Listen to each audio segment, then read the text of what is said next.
पार्वती बोली शंकर से, पार्वती बोली शंकर से, सुनिए भोलेनाथ जी, रहना है हर एक जन्म में मुझे तुम्हारे साथ जी। वचन दीजिए ना छोड़ेंगे कभी हमारा हाथ जी। ओ भोलेनाथ जी, ओ शंभुनाथ जी, ओ भोलेनाथ जी, ओ शंकरनाथ जी, ओ भोलेनाथ जी, ओ शंभुनाथ जी, ओ भोलेनाथ जी, ओ शंकरनाथ जी।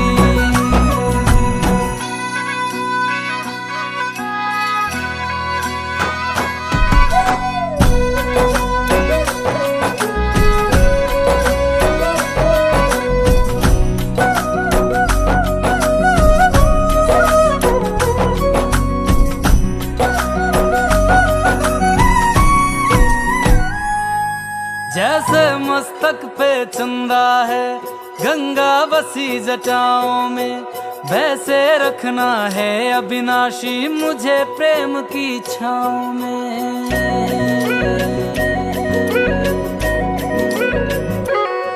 जैसे मस्तक पे चंदा है गंगा बसी जटाओं में, वैसे रखना है अविनाशी मुझे प्रेम की छाँव में।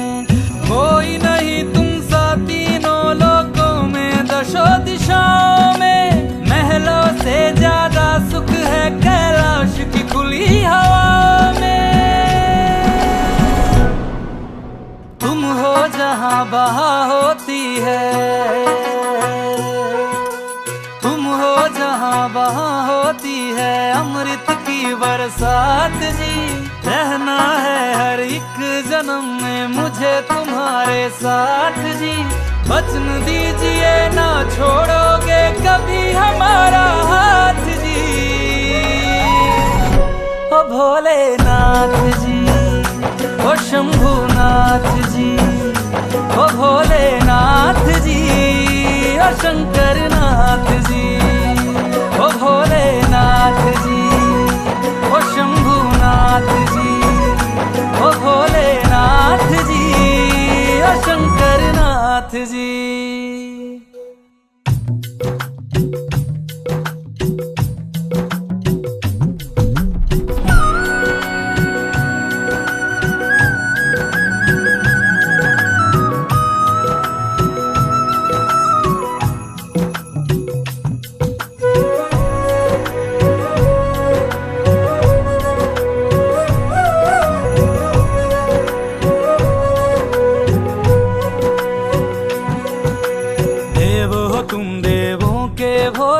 अमर हो अंतर्यामी हो, भाग्यवान है हम त्रिपुरारी आप हमारे स्वामी हो। देव हो तुम देवों के भोले, अमर हो अंतर्यामी हो।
Thank you.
सभी जो है कलश को धारण कर रहे हैं, अपने अपने कलश के सामने बैठकर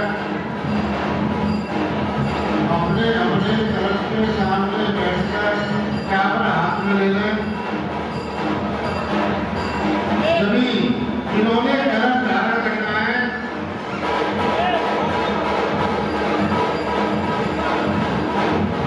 श्री विष्णु हरे परमात्मने श्वेतवाराहकल्पे वैवस्वतमन्त्रे अष्टांग विशंतमे कलयुगे कल्पप्रथम चरणे जम्बूद्वीपे वर्षखंडे भारतवर्ष देशे संवत 2082 साके साल 1947 मासानाम मासोत्तर मानसे परम पवित्र मानसे श्रावण मानसे सुदे शुक्लपक्षे पुण्यार्थो अष्टमी तिथ्यां शुक्रवासरायां नाम गोत्र उत्पन्न हो।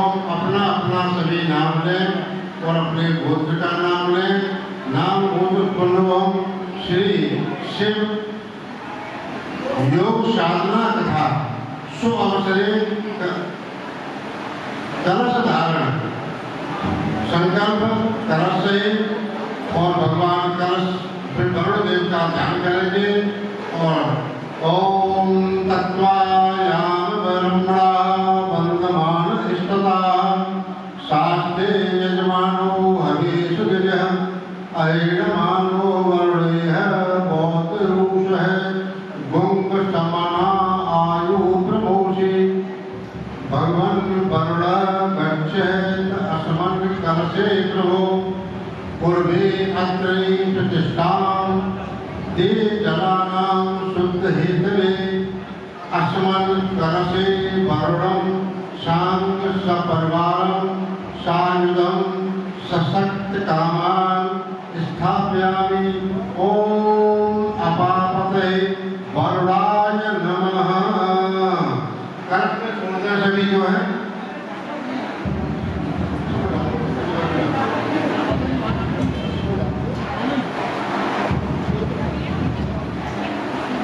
सब जो है कलश में छोड़ देंगे। चावल एक एक सिक्का डाल देंगे, एक सिक्का डाल देंगे कलश में।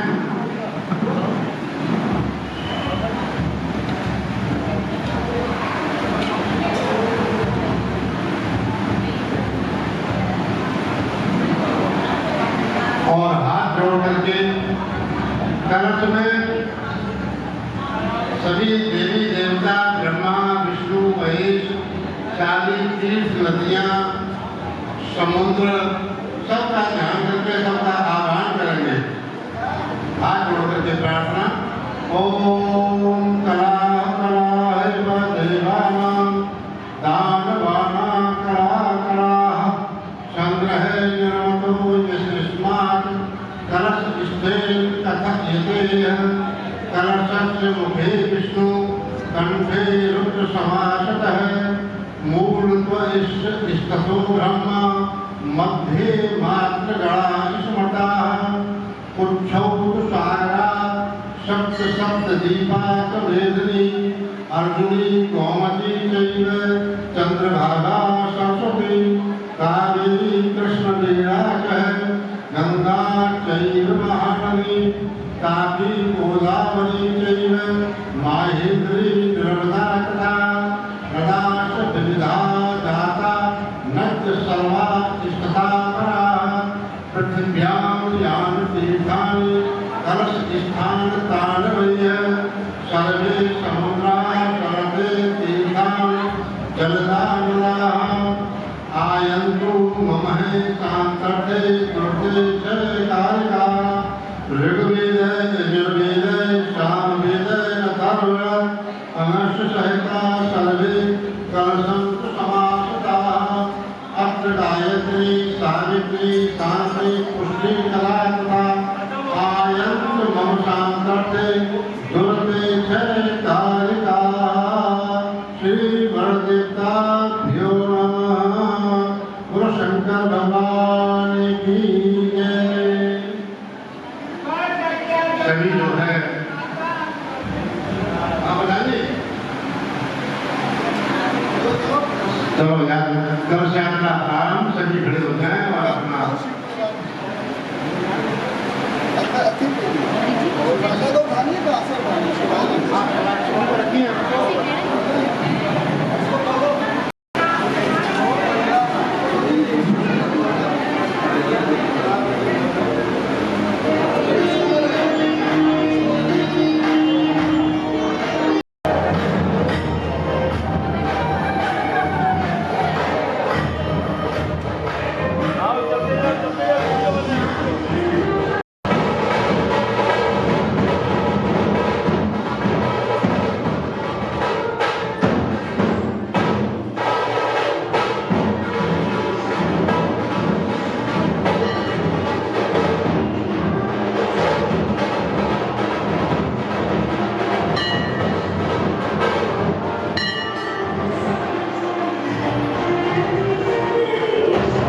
मम नतमस्तक।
जी कुछ नहीं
कर रहे हो?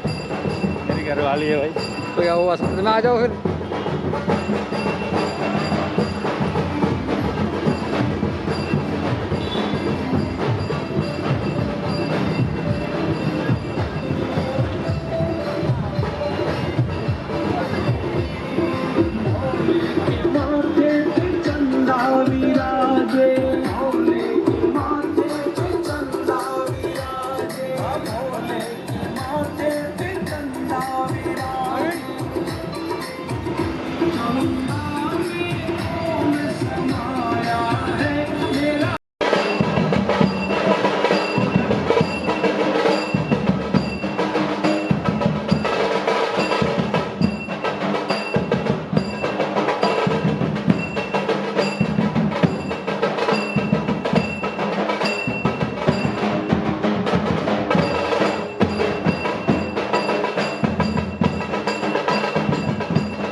से हम विभिन्न भगवान के बहुत सुंदर चरित्रों का रसास्वादन करेंगे। भगवान शिव किस प्रकार अपने भक्तों पर अनुग्रह करते हैं और वाकई में भगवान, हम क्या बोलते हैं भगवान को, भोले भंडारी। देवता हैं जो बहुत सुंदर चरित्रों के बारे में श्रवण करेंगे। और श्रावण मास में भगवान शिव के चरित्रों को श्रवण करना, भगवान शिव की कथा को श्रवण करना, ये बड़े परम सौभाग्य की बात है। जब जीव के कई जन्मों के पुण्य एकत्रित होते हैं, जब जीव के पितरों का आशीर्वाद होता है, तब हमें ये सौभाग्य प्राप्त होता है। आप इसको सहज मत समझिए।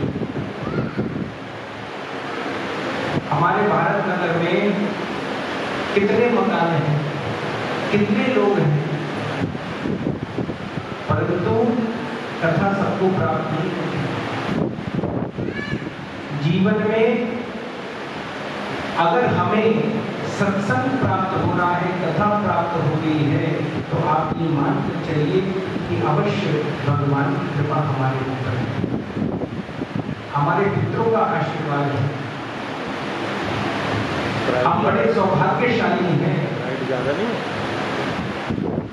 जिस समय में हम अन्यत्र और कार्य कर सकते थे, करेंगे, उस समय में हमें भगवान की चर्चा प्राप्त हो रही है, भगवान की कथा प्राप्त हो रही है। ये हमारे जीवन में बहुत सुंदर पल है। और वैसे भी जो है कथा का आयोजन बहुत अधिक दिन नहीं है, क्योंकि जैसे गत वर्ष भी हमने सिर्फ योग साधना कथा करी थी, भगवान के मुख्य मुख्य चरित्रों के ऊपर बड़ा सुंदर हमने निरूपण किया। क्योंकि हमारे मंदिर के अंदर भी आगे बहुत उत्सव प्रारंभ हो जाते हैं। अभी जन्माष्टमी का जो है उत्सव प्रारंभ होगा, 7 दिन का सुख सागर का पाठ रखा जाएगा, उसके उपरांत गणेश उत्सव आदि 10-12 दिन चलेंगे। तो इसलिए किस प्रकार बहुत सीमित समय में हम भगवान शिव की कथा का लाभ प्राप्त उठा पाए, उसी उद्देश्य से सनातन धर्म मंदिर सभा में हमारे प्रधान जी ने इस आयोजन को किया है। आइए हम सब इस आयोजन का परम लाभ उठाएं और समय से आकर के भगवान शिव की कथा को श्रवण करके अपने जीवन को अनुग्रहित करें। सभी समय से आए। कथा का समय 3 बजे से है 6 बजे तक, और केवल 3 ही दिन है। आप इन 3 दिनों में अपना सर्वस्व इस कथा के लिए समर्पित करें। भगवान की कथा के अंदर आपने क्या कार्य किया, क्या कुछ किया, वो सब केवल आप तक ही सीमित रहेगा। परंतु आप जो श्रवण करेंगे, जो जीवन का कल्याण करेंगे, वो आगे तक रहेगा। आपने कितना कमाया, कितना डिपॉजिट किया, वो बस यहीं तक रहेगा। परंतु जो भगवान के नाम को कमाया है, वो आपके साथ आगे बढ़ जाएगा। एक एक क्षण आपका सत्संग में आपके जीवन को मंगल प्रगति की ओर आकर्षित करेगा। आइए आप सब आकर के इस कथा का लाभ उठाएं। 3 बजे आकर के 3 से 6 का समय है, थोड़ा ऊपर नीचे हो जाए कोई दिक्कत नहीं, 3 दिन का समय है। और सोमवार को सुंदर हम द्वादश ज्योतिर्लिंग पूजन का पूजन करेंगे। आप सब आकर के जो है करके अपने जीवन को धन्य करें और ये 4 दिन भगवान शिव के लिए ही समर्पित करें। बोलिए शंकर भगवान की नमः शिवाय। ओम नमः शिवाय। हरे हरे भोले नमः शिवाय। नमः शिवाय। ओम नमः शिवाय। हरे हरे भोले ओम नमः शिवाय। ओम नमः शिवाय। हरे हरे भोले नमः शिवाय। ओम नमः शिवाय। नमः शिवाय। हरे हरे भोले नमः शिवाय। शिव गंगा धराय। शिव गंगा धराय। हरे हरे भोले नमः शिवाय। नमः धराय। शिव गंगा धराय। हरे हरे भोले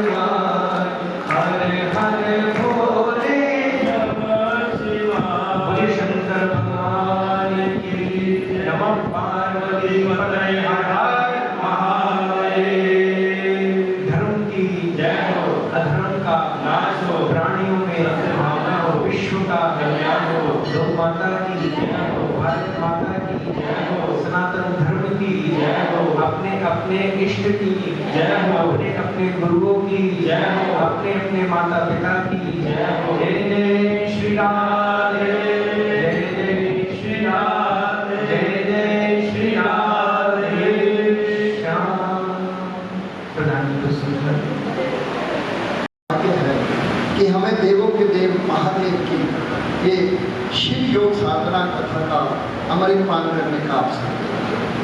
और ये उससे भी बड़ा परम सौभाग्य है कि परम आदरणीय पंडित कृष्ण गोपाल गोस्वामी जी अपने मुखारबिंद से, जिनकी जीवा पे माँ सरस्वती विद्यमान है, इस ज्ञान की अमृत वर्षा में आपको सशरीर सलाम कराएंगे। इस संसार में महादेव सबसे सरल देवता है कि वो केवल आपके एक लोटे जल बेलपत्र से ही प्रसन्न होकर आप पर अपनी पूरी कृपा रखते हैं। महादेव इस संसार में इस जगत को चलाने वाले हैं और इस जीवन के अंत में अपनी शरण लेते हैं। अगर आप महादेव के स्वरूप का चिंतन सिमरण करने का प्रयास करें तो आपको उनके पूरे शरीर से एक एक अंग की विशेषता इस सृष्टि का आभास कराती है। उनके सिर पर जो जटाएं हैं वो अंतरिक्ष का प्रतीक है और ज्ञान का प्रतीक है, क्योंकि ज्ञान जब मस्तिष्क पर रहे तभी वो ज्ञान है। जैसे ही ज्ञान आपके हृदय में आना शुरू होगा तो आप जीवन के बीच में विचलित हो गए। माँ गंगा ज्ञान की अमृत वर्षा के रूप में उनकी जटाओं में है। उनके सिर पर चंद्रमा है और चंद्रमा मन का प्रतीक है, निर्मलता का प्रतीक है। उनके त्रिनेत्र, इस संसार में एक शिव है जो केवल 3 नेत्रों से इस संसार को देखते हैं। इस मृत्युलोक, पाताललोक और स्वर्गलोक को महादेव के ही शरीर के वर्णन करते हैं। उनके शरीर पर जो सर्प है वो ये प्रतीक कराता है कि आप जो भी संसार में किसी ने जहर या अहंकार पाला है, भगवान महादेव ने उसे अपने गले में बांधकर उस पर अपना नियंत्रण किया है। उनके शरीर पर जो ये मुंड माला है ये प्रतीक कराती है कि ये संसार मृत्यु का लोक है और मृत्यु शिव के अधीन है। उनके शरीर पर जो वस्त्र रूपी छाल है वो क्या है? वो भाग की छाल है। उसका अभिप्राय ये है कि संसार में जितना भी अहंकार है महादेव ने उसको अपने नीचे दबा कर रखा। उनके शरीर पर जो भस्म लगी हुई है वो ये प्रतीक कराती है कि ये जो शरीर है ये नाशवान है और भगवान ने उसे अपने शरीर कर दिया।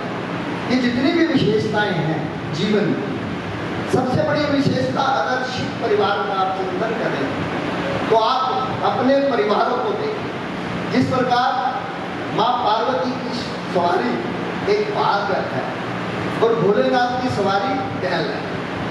2 विपरीत विचारों वाले व्यक्ति साथ उन्होंने अपने पास बिठा कर रखे।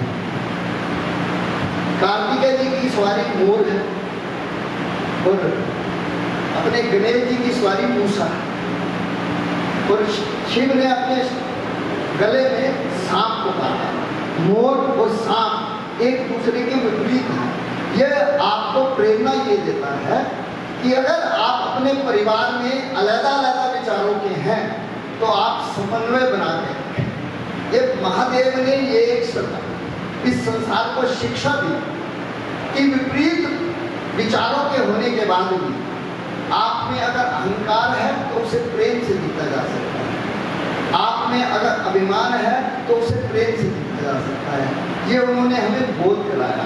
तो शिव का चिंतन करना, शिव का सिमरण करना और शिव की भक्ति करना इस संसार में सबसे सरल है। केवल उनके बताए हुए मार्ग पर चलना है आपने। आप आने वाले 3 दिनों में आज के जो मुख्य यजमान है इस मंदिर की हर धार्मिक उत्सव के साथ मिली हुई बहन मोना जी और उनकी मासी मीरा जी आज के जजमान हैं। इन्होंने विनती की कि मैं इस कथा में जजमान बनकर भोलेनाथ का आशीर्वाद प्राप्त करना चाहती हूँ। तो आज की पूजा दोपहर 2:30 बजे ये आरंभ करेंगे। मोना जी और उनका परिवार, मासी जी, सभी आप सबसे निवेदन है कि केवल 3 दिन है। 3 दिन आपने 3 से 6 का समय निकालना है। आप ये मानिए कि आपकी किसी पिक्चर की टिकट बुक है, सिर्फ आपने थिएटर में पहुंचना है रोज, और प्रयास कीजिए कि पिक्चर आरंभ हो जाए तो उसके बाद न पहुंचे, क्योंकि पिक्चर के आरंभ में जो मजा आता है वो फिर बाद में आदमी आसपास से पूछता रहता है कि पहले क्या निकल गया, पहले क्या निकल गया। तो आप ये आने वाले 3 दिन आपके लिए हमने मल्टीप्लेक्स की टिकट बुक करा दी है। आप 3 दिन आए, प्रभु की कथा सुने, और उसके बाद 4 तारीख को जो 12 ज्योतिर्लिंग का रुद्राभिषेक मंदिर में होगा।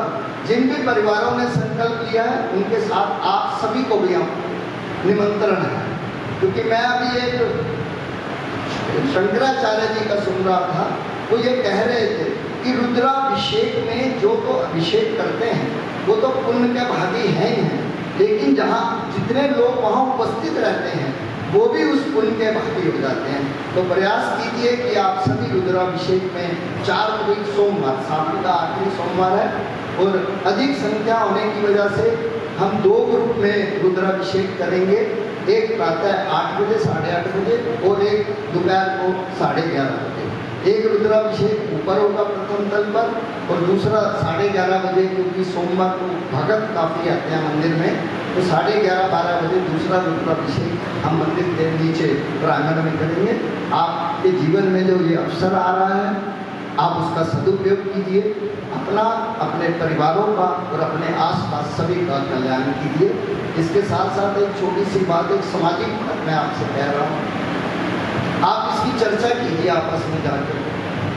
भारत नगर में कुछ दिनों से दूसरे धर्म के लोग, जिन्हें हम कट्टरपंथी कहते हैं, घुसपैठियाँ कहते हैं, उन्होंने यहाँ आस्ता आस्ता लोगों से मकान किराए में लेने आरम्भ कर दिए।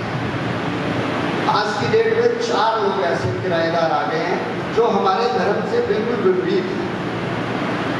अगर आपके आसपास कोई आता है तो पहले तो जिनके घर आया आप उनसे आग्रह कीजिए कि आपको क्या हिंदू बिरादरी के लोग नहीं मिल रहे कि जो आप दूसरी जात या दूसरे धर्म, उनसे हमारा कोई भी समन्वय नहीं है।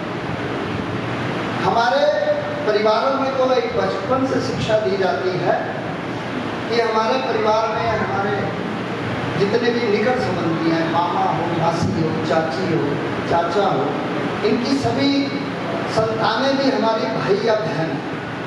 ये संस्कार हमें बचपन से मिले, और उनके यहाँ बचपन से संस्कार ये है कि अपनी बहन के अलावा और कोई बहन ही नहीं है। तो उनकी नज़र हर स्त्री को उसी नज़र से देखती है। तो ये विचार आप जितना मर्जी कहें कि वो बड़े सीधे साधे, क्योंकि वो जब शुरू में किसी नगर में आते हैं तो उनका व्यवहार बड़ा प्रेम वाला होता है। जैसे जैसे उनकी संख्या बढ़ती है वैसे वैसे उनका असली रूप आना आरंभ हो जाता है। तो ये एक बहुत बड़ी समस्या है जो यहाँ शुरू हुई।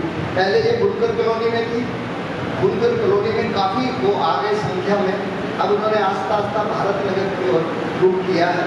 तो आप सचेत रहें, आपके आसपास अगर कोई ऐसा परिवार आता है तो आप उसकी चर्चा कीजिए, उस परिवार से चर्चा कीजिए जिसने किराए पे दिया है, और आप सचेत रह के अपने धर्म की रक्षा करें। ये एक सामाजिक समस्या है जो आने वाले समय में आपको कष्ट देगी, क्योंकि आपका खान पान आपके धर्म के हिसाब से, उनका खान पान, उनको शिक्षा दी जाती है कि ये खाना ही खाना है। तो अगर वो आएंगे तो ऐसी दुकानें भी खुलेगी, ऐसा सामान भी मिलेगा, सारी अव्यवस्था भी फैलेगी, वो अपने वस्त्र अपनी पहचान डाल के घूमेंगे भी आपके बीच में। तो आप उस समस्या को अभी से सोचना आरम्भ कर दें। ये आप सबसे आग्रह है, क्योंकि ये किसी ने, ये हम सब की एक जिम्मेदारी है, इस कार्य को हम मिलकर करें। इन्हीं शब्दों के साथ परम आदरणीय पंडित कृष्ण गोपाल गोस्वामी जी पर भोलेनाथ की कृपा रहे। और वो जो कितने दिनों से आपके लिए इस कथा की तैयारी कर रहे हैं कि मैंने कौन कौन से प्रसंग आज कल और परसों सुनाने हैं, उसका श्रवण करके अपना जीवन में आप सबसे प्रार्थना है प्रसाद बार गेट के ऊपर लेकर आप प्रेम से जाएं। और दूसरी आपसे सबसे निवेदन है, तो मैं बार बार कहता हूँ, हमने जूते स्टैंड के लिए आपके लिए 2 सेवादार रख दिए हैं। कृपया टोकन लेके अपने जूते वहाँ डाल के आइए। आज भी वो बेचारा बैठा हुआ है और जूते सामने अंदर ही उतारे, तो थोड़ी सी अपनी आदत को थोड़ा सा सुधार लीजिए। अब आपको जूता उठाना नहीं है, रखना नहीं है, केवल उतारना है और उसमें आपको टोकन दे देना है। केवल इसमें थोड़ा सा सहयोग कीजिए, क्योंकि यहाँ मंदिर में हमेशा चर्चा होती है, जब आप बाहर से आते हैं तो अपने जूते ऐसे उतारते हैं, चाहे वो पायदान है चाहे वो कुछ है। कुछ भगत उसमें उनको धार्मिक रूप से परेशानी होती है कि अगर मैं मंदिर जा रहा हूँ तो दूसरे की धुरी को क्रॉस करते हैं, ये थोड़ी सी कई लोगों में ये है। तो अब वो ऐसा उस गेट से लेकर इस गेट तक ऐसे चप्पल पहन के जाते हैं कि जैसे पता नहीं मेट्रो बस निकलती है, बस ट्रेन निकल रही है, गेट बंद हो रहा है। इतना सा भी आपके पास नहीं है, पीछे 6-7 स्टैंड रखे हुए हैं। अब आपके लिए कथा में हमने सेवादार 2 रख दिए हैं, केवल व्यवस्था बना के रखें, आपको भी अच्छा लगेगा। क्योंकि आप जब मंदिर में एंटर करते हैं, सबसे पहले भगवान से पहले आपको लोगों की चप्पलों के दर्शन होते हैं, तो उसको थोड़ा सा अपनी आदत को सब सुधारने का प्रयास करें। मैं ये नहीं कह रहा कि ये डालता है या वो डालता है, हम सब इसके जिम्मेदार हैं। तो आप केवल प्रयास कीजिए, व्यवस्था बना के रखिए। जय श्री राम।